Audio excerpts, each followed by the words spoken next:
Ayan, so hindi ko na 'to papatagalin. I will show you the demo on how it works.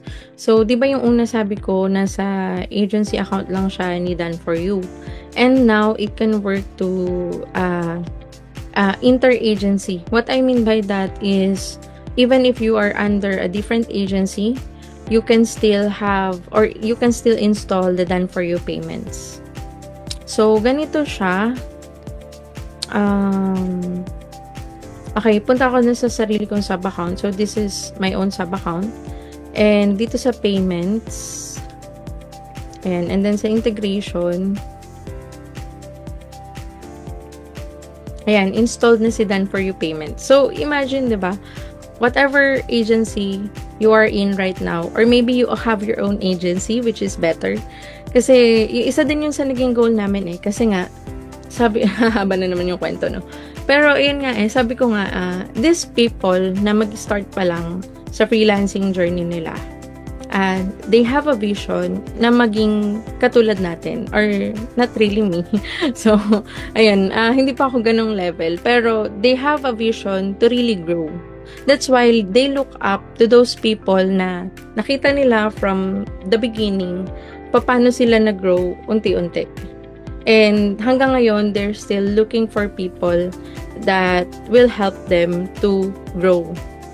So, ayun na nga, ang goal natin dito is hindi sila maipon or hindi sila yung mag-stick lang dun sa SaaS namin, which is si Done For You nga, or my own SaaS. Kasi nga, gusto na ni Mau nun, i-installan lang niya ako dun sa SaaS ko. So, kaming dalawa lang yung magkakaroon. Tapos, yung isa pa niyang partner na SaaS din using this platform.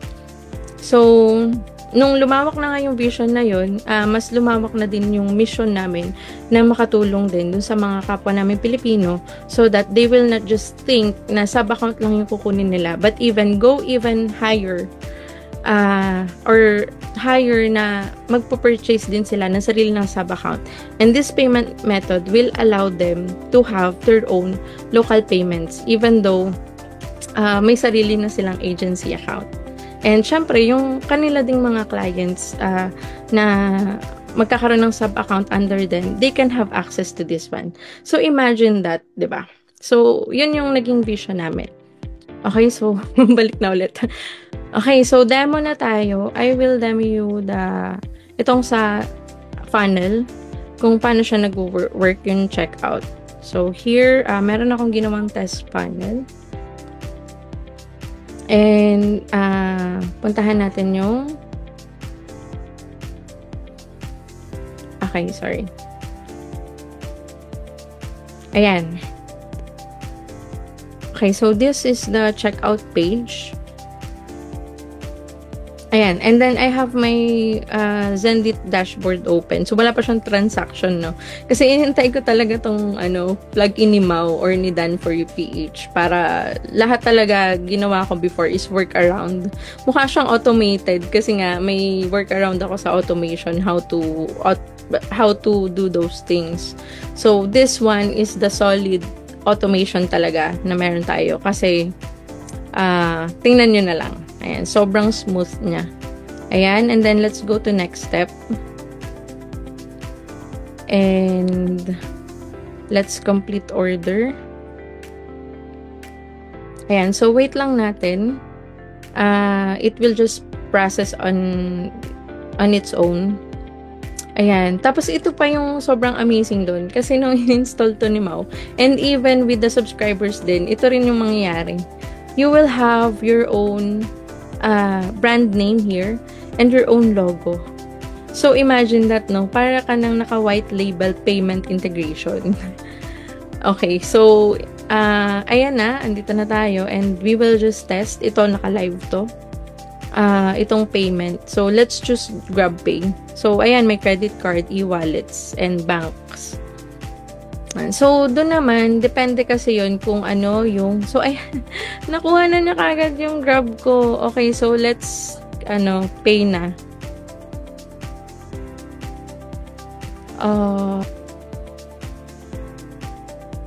Okay. Ayan, so... Ayan, so nagpa-process na siya ng payment niya. Then yan, successful na. Sobrang ganda ng user experience, sobrang smooth. Wala nang gagawin yung customers nyo kung hindi intayin na lang na mag-success. And imagine that, ayan, na-redirect na tayo sa thank you page. And remember, kapag gumagawa tayo ng mga automation, we need that successful order or yung dapat yung status niya is paid. So, that also happens na rin. So, yung iba ng mga nagbebenta ng course or nasa funnel nila yung checkout, pwede to. And there's a lot more, honestly. Hindi lang ito yung nagwo-work. So, tingnan muna naman natin yung transaction. Okay, so since this is my own API key, dito siya papasok sa sarili kong Zendit account. Okay, so ayan. Nakabeta pa kasi ito. So, dito sa transaction, I have a successful payment sa Grab. Using Grab Wallet. Naalala nyo kanina, di ba? Wala pa akong laman. So, ito lang. Ito na yun. Ang galing. And, sige, magte-test pa ako. Kahit live, itetest ko to. Since account ko naman to, ayan. Ayun. So, let's go here sa... Okay, dito naman sa invoicing. Okay. No. Subscription. Balik ulit. Sorry, nalilito na ako. Okay, subscription naman. So, nag-work na yung one time. Then, let's try naman itong subscription. Sorry. Ayan, balik tayo dito. And then, ayan. So, edit.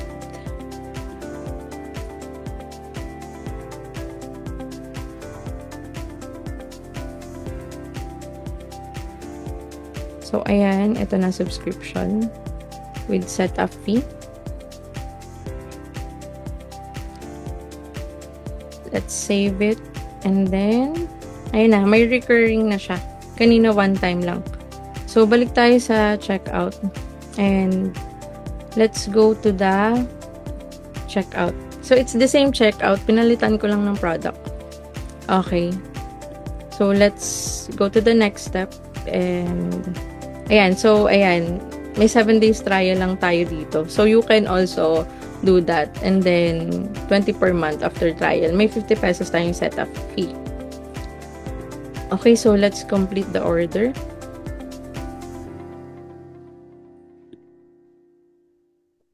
And then, dito pala sa recurring, ayan. Same lang din. Sobrang smooth. Ayan. So, ayan, 50 due for the setup fee. And then, kapag sino yung details, may 7 days trial. Nakukuha din siya. Tuwan-tuwa talaga ako dito sa branding. Ayun. Tapos, recurring billing, 20 pesos per month. Okay, so let's now choose our payment method. You can use credit card, e-wallet, debit card. So, ito pala, inaayos lang namin yung front end. Pero, soon, we will update it. Ang magagamit lang for recurring na e-wallet is GrabPay, PayMaya. And of course, itong credit card and itong online bank. So, for now, we'll test this GrabPay. Kasi naka-install na sa akin. For sure, naayos na to ni Mau sa ano niya. Sa end niya. So, papa-update ko lang yung version ko. Ayan, link successful. And then, the customers really don't have to do anything because it's just processed on its own. Ayan. And then, successfully activated na siya. And then, processing payment. And then, payment successful. O, diba? So, papakita ko ulit sa inyo mamaya yung Zendit ko. Teka, na-close ko yata. Ayan. So, yan. Nasa thank you page na ulit tayo. Okay na yung payment. And sa dashboard,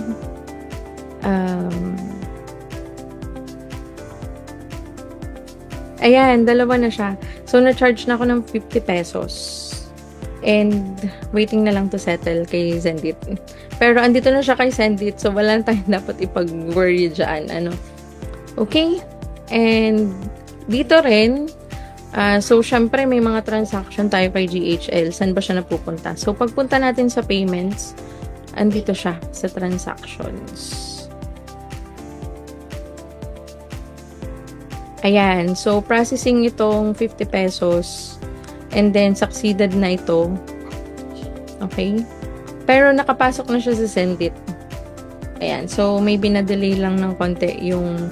sabi nga ni Mau, parang minsan may delay daw ng... Kasi naka-webhook. So, I don't know, kailangan ko ba talaga i-explain yun. Pero basta mayroong back-end kasi na medyo may delay lang. Pero kung nakuha naman na sa Sendit, wala na yung problema. Okay, you just have to wait. Ayun. And ano pa? What else? Okay, subscription. So, dapat nagkaroon siya dito ng trialing, yung 20 pesos natin. And then, invoice. Okay, so nagwo-work na rin siya sa invoices. So, pag-click natin dito, new invoice. And then, sige, yung account ko na lang din. Okay. And then, products. So, imagine, no, hindi mo na kailangan mag-manually send ng invoice. Tapos, dun sa invoice, they can pay na. Ayan, so ito na lang ulit, 20 pesos. So, palitan naman natin. Gawin nating 25. Maiba lang. Baka maubos nila man ng GrabPay ko. Okay lang yun sa akin ng mga account to. Okay, so let's just send the invoice. Doon na lang kaya sa sa isa kong...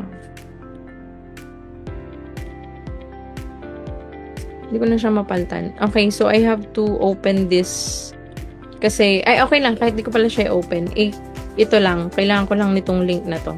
Okay, so save ko to and I will just send it dun sa natin, sa client. Okay. While cloning. Okay lang yan. So, dito, email. And then dito, naka-live tayo ha. Ayan, hindi tayo test mode. Naka-live tayo. Okay, click send. Hindi ko na naman napangalanan yung invoice ko. Okay lang yun. So, dito sa conversation, since hindi na ako magbubukas ng email, no? Let's just look for the... Okay, ito na lang.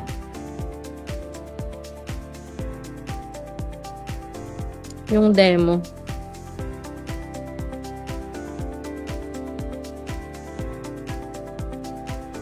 Ayan. So, pag-click ko nito, makikita ko naman yung message ko din.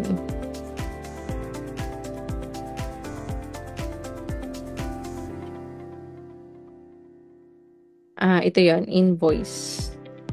Okay. Tapos, click ko lang tong view and then, ayan na, the client, kapag view ni client yung invoice nyo or nung finance nila, i-click na lang nila tong pay button. And then, it will just process on its own. At sobrang ganda ng experience kasi, sobrang ganda. Gandang-ganda talaga ako dito. So, yun pala yung nagdala, no? Ayan. So, pay na tayo. GrabPay ulit.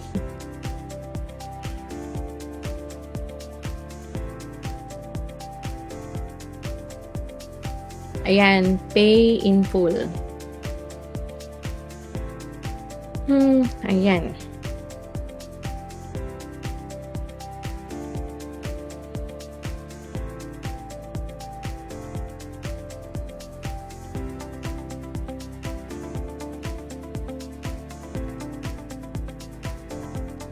Ayan, paid na siya. So, na-mark as paid na yung invoice. Ang saya, diba? Pagdating ko dito sa send it ko ulit, yung transactions ko, di ba 25 pesos yun?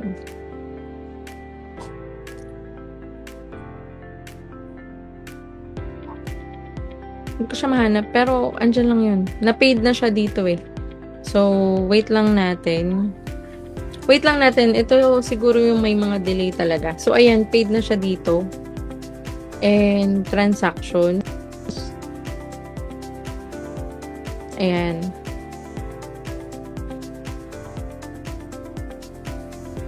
Paid na rin siya dito.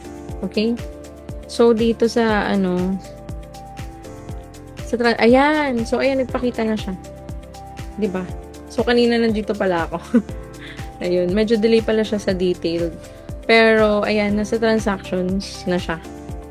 Ayan, di ba? 20, 50, 25. And then, recorded na siya dito sa lahat. So, sobrang ganda niya talaga. Ayan. So, ano pa ba? Ano pa ba kailangan yung payment? Ito, payment links. Sige. Try natin tong payment links. Actually, nag-test na ako. Ayan, active and okay na din siya. So, create na lang ako ng bago for you.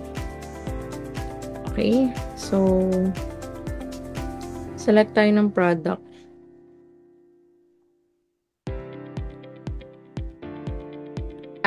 I-require natin siya mag-add ng phone number. Kasi sa Sendit, nire-require yung phone number. Pero, parang gusto ko siya i-try. For this video lang, no? Ayan, may branding na rin. Naka-live tayo, no? And, let's take the terms and condition. Wag na. Okay na to.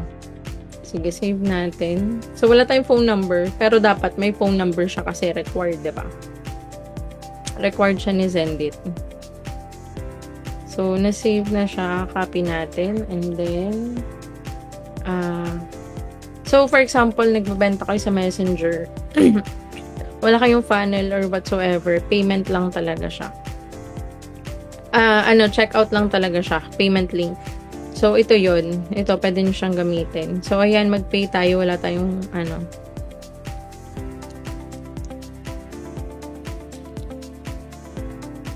Ayan. Grabe, sobrang ganda. Diba? Nakuha niya ulit yung account ko kanina. Galing.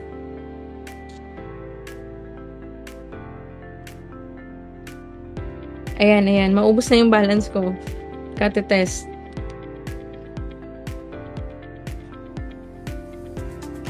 But it's okay. Kasi this is for you para...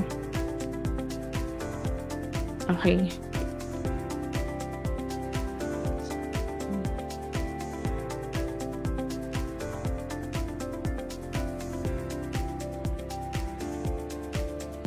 Ayan na, processing on its own. So, guys, diba, sobrang ganda kasi, ayan, thank you for your payment. Sobrang bilis, sobrang smooth. Grabe, saya-saya na ito. So, ayan, refresh ko lang tong Sendit.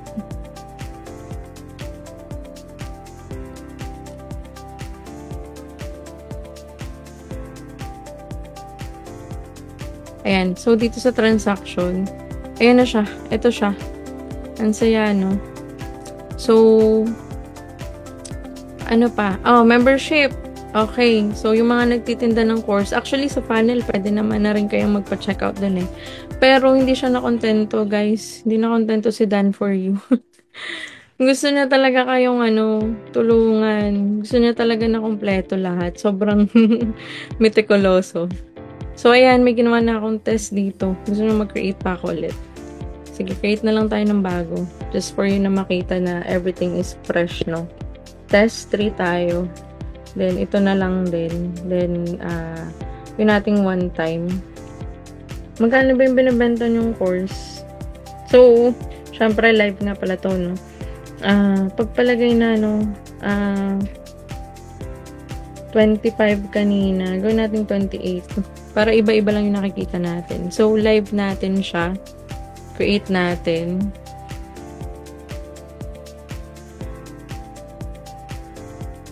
And then, namakyaw, no? I-Sendit biglang dumami yung laman nung Sendit ko for testing. Okay, so ayan. Publish na siya. Get link na lang tayo. So, disregard nyo lang itong mga ganito sa Stripe to eh. Save. Sorry, hindi ko na save. Okay, ulit. Get link nga pala. Although, same lang naman yun na link. Mahalaga na save ko. So, paste na lang natin dito. So, kunwari, nagbebenta kayo ng course, tapos may yung checkout, ginawa nyo sa membership. So, kunwari, tinatamad kayo mag-funnel. Ang pangit ng term, tinatamad.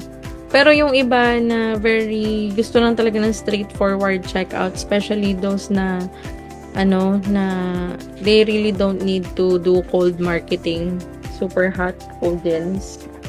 Ayan. Diretso proceed checkout.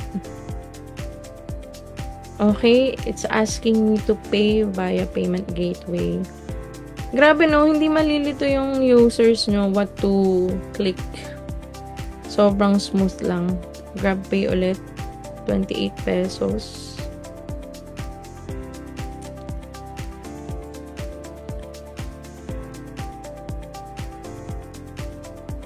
Yan. Grabe, sobrang ganda nitong papasko ni Done For You. Meron na tayong payment gateway. 07.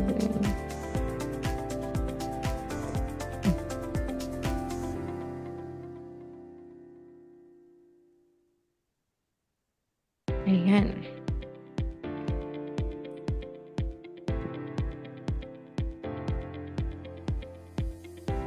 Ayan. So, wait na lang. Okay, thank you for your purchase. Then, magla-login na lang si client. Sige, mag-login na rin tayo.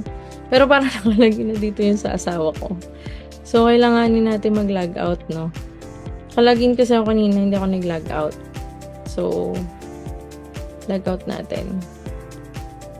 And, ulit to. Pero teka, email ko rin naman ata yun. So, same lang din yung magiging access ko.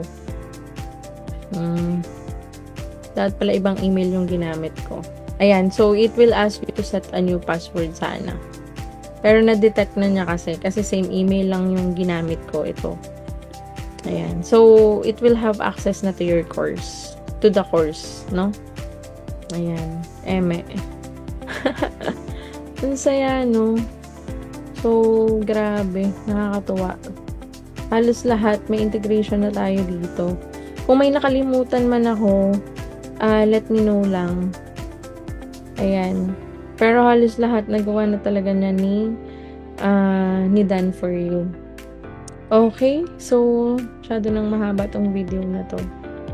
And if you have question, also, if you want to try the plugin, and actually wala kaming trial, no?